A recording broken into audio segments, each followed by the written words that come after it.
instancia de servicio a la nación, en donde evitemos la corrupción, en donde busquemos caminos para que no haya impunidad. Aquí estoy ante una barra de abogados de un principio que debe de ser rector de la convivencia de cualquier país, que es el cumplimiento de las leyes, independientemente del estatus social al que pertenezcas.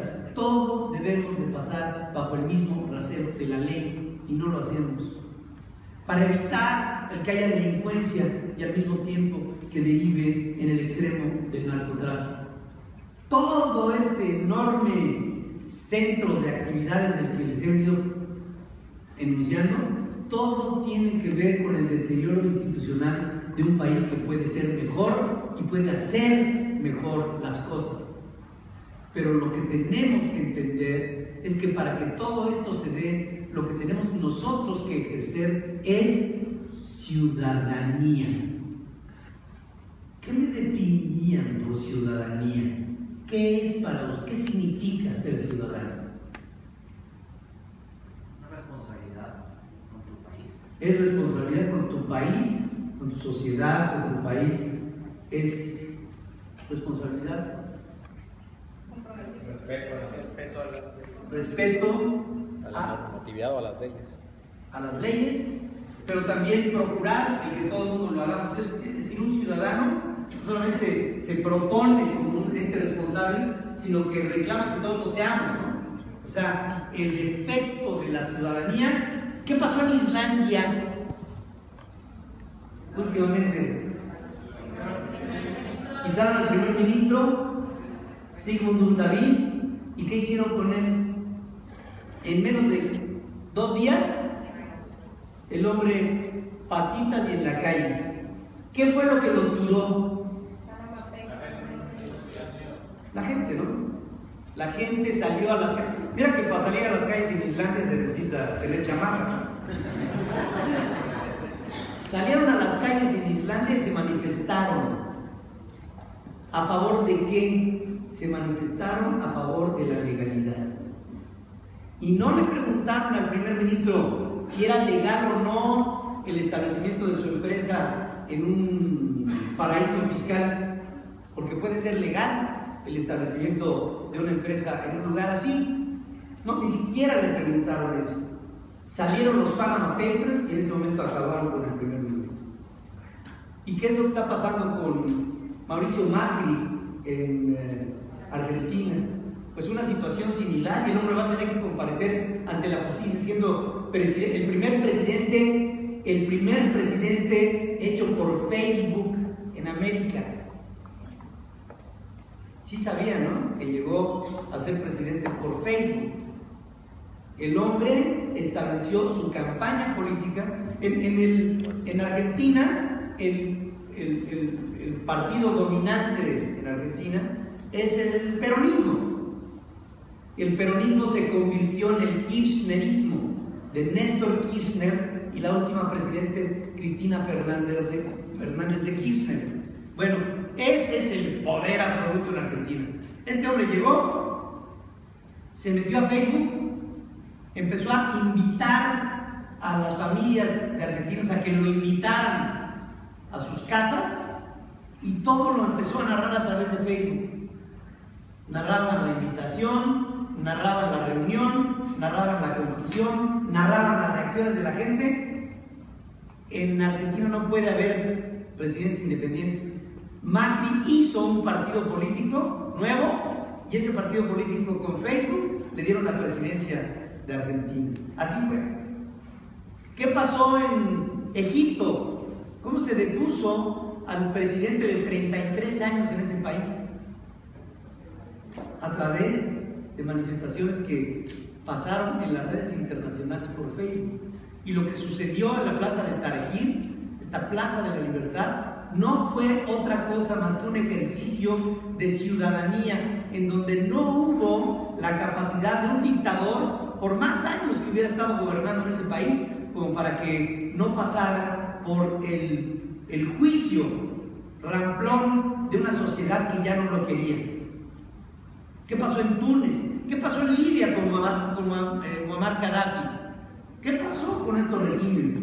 Estos regímenes cayeron por las redes sociales. Y ustedes podrían pensar que en nuestro país las redes sociales serán un ingrediente importante para los siguientes procesos electorales o no. ¿Cuántos de ustedes van a votar por primera vez?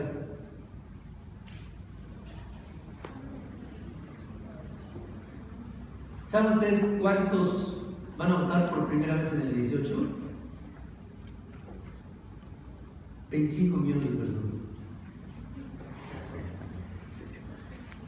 25, claro, bajo la idea de que esos 25 millones de personas tengan interés por votar. ¿Ustedes tienen interés por participar en el proceso? A ver, voy a hacer algunas inquietudes que traigo. ¿El proceso electoral es un proceso político o es un proceso social? Político. Es Sociopolítico. Es un proceso político-social. Finalmente, todo aquello que es susceptible para que le afecte a la sociedad es un proceso social, y si afecta al entorno político, política y sociedad acaban siendo lo mismo. Pero en nuestro país la palabra sociedad no está desgastada. La palabra política sí lo está, ¿no? ¿A ustedes sienten que la palabra, a ustedes cuando les dicen política, qué piensan? ¿O político? Corrupción. ¿Y ustedes al estudiar derecho pudieran acabar en un sector político? Y si pudieran acabar en un sector político, ¿ustedes creen que lo podrían depurar? ¿O que por el solo hecho de incorporarse a una forma de quehacer político entrarían en un proceso desgastante de corrupción en donde la corrupción los absorbería? ¿No han pensado? ¿Y qué han pensado? ¿Se dejarían absorber por la corrupción? ¿No? Sinceramente. No llegarías lejos si no te adaptas. No llegarías lejos si no te adaptas al sistema, dices. ¿Cómo se llama? Tomás. Dice Tomás, no llegarías lejos si no te adaptas al sistema. ¿Qué otra forma podríamos tener? ¿Qué otra forma podríamos tener de pensar? Es casi inevitable. Que le demos la vuelta, ¿no? ¿No? ¿Podríamos darle la vuelta? ¿Tú crees que nos podríamos...? O sea, a ustedes nos veo ahorita así como una hora que se viene así, una hora que se viene así. ¿Se imaginan lo que siento cuando pienso que estoy pretendiendo algo, que se me viene el status quo encima? ¿Cuál sería la única forma en la que yo pudiera salir adelante con una propuesta diferente, en la que no nos dejáramos invadir por la corrupción?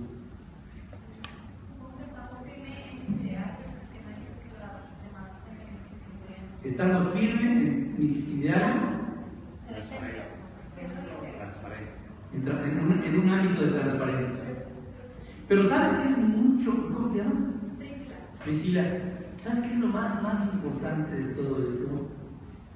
Es, y se los digo con toda convicción, no sentirse, no dialogar. ¿El Ejecutivo con quién?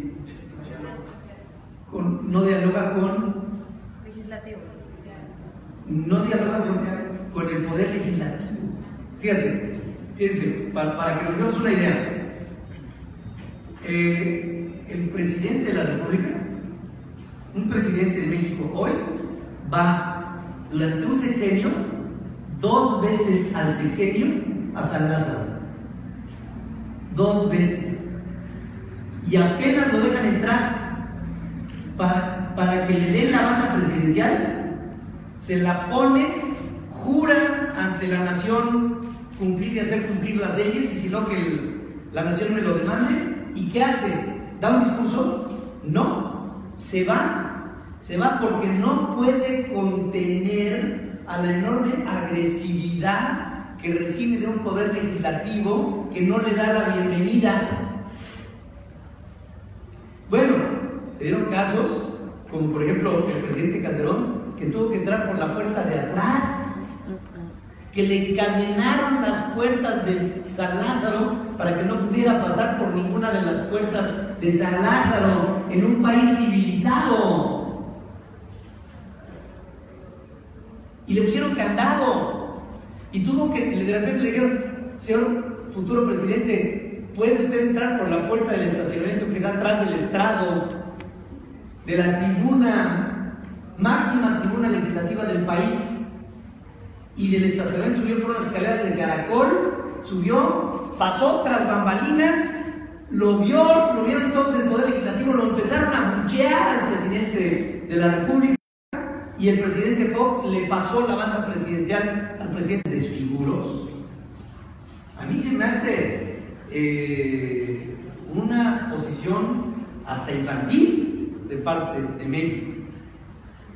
Cuando ustedes que estudian Derecho se dan cuenta de, por ejemplo, ejercicios tan extraordinarios, tan fundamentales, la respuesta del gobierno mexicano fue una absoluta negativa. Y la Suprema Corte de Justicia de nuestro país determinó que Florence Cassés no podía ser liberada y por ende extraditada bajo un principio de debido proceso. Y ustedes que conocen de leyes saben lo que es el debido proceso en el momento de una aprehensión. Tiempos de Calderón, Suprema Corte de Justicia. Cambia Calderón, deja de ser presidente y se convierte Enrique Peña Nieto en el siguiente presidente de la República. El argumento es: Florence Cassés es liberada por debido proceso en un acto que fue una transgresión a sus derechos humanos.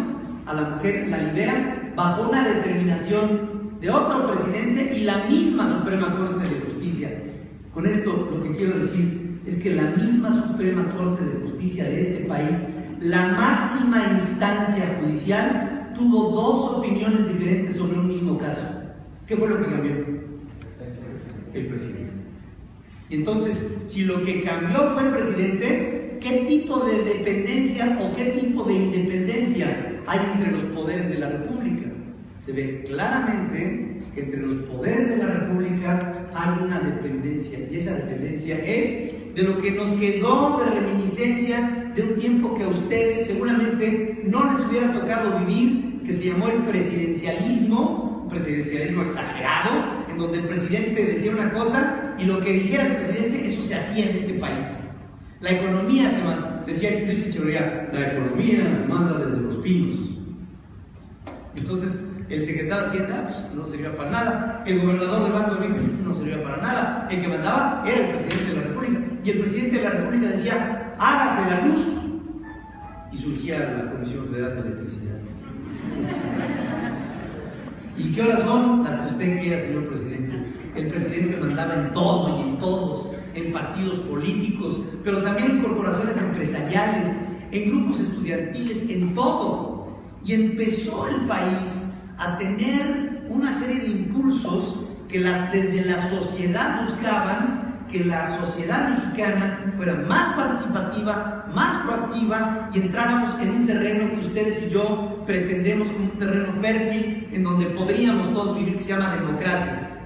Y a mí me tocó, siendo preparatoriano, el movimiento de 1968, cuando mi generación intentó ser una generación libre de ataduras de un status quo que desafortunadamente operaba de una manera atrabiliaria, autoritaria, completa, total. Tiempos de don Gustavo Díaz Ordaz, tiempos de Luis Echeverría Álvarez como secretario de Gobernación, tiempos de intransigencia. En la que fíjense lo que son las cosas. Ustedes saben lo que es el poner a operar a un ejército de un país y darles instrucciones para que disparen en contra de estudiantes del mismo país. Pues eso se hizo en México. Y el ejército mexicano atacó a la sociedad mexicana y persiguió a jóvenes y hubo cientos de muertos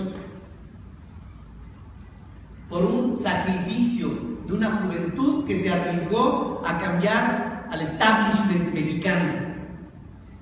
Se arriesgó a cambiar. ¿Y cuál fue el resultado de todo esto? El que después de la intentona de hacer de este país un país democrático, vino una cerrazón, termina Díaz Ordaz su poder, entra Luis Echeverría y el presidencialismo a todo lo que dio. A todo lo que dio. Y nos pasamos Echeverría, López Portillo, Miguel de la Madrid, que hizo un intento de cambiar los principios de la sociedad, llegó a Carlos Salinas de Gortari, llegó a Ernesto Zedillo Ponce de León, matan a un candidato a la presidencia de la República por el PRI, viene Ernesto Zedillo, termina el régimen priista del siglo XX y justamente con el final del siglo XX empieza un proceso de alternancia en el país. Y tenemos al primer presidente de un partido político diferente, con hoy, el primer presidente del PAN. Entra Vicente Fox y pensamos que el status quo iba a cambiar. Pero luego nos empezamos a dar cuenta de que ese presidente del PAN empieza a trabar acuerdos con Carlos Romero de Champs, ¿le suena? ¿Le suena el Bester Gordillo? Empieza a trabar acuerdos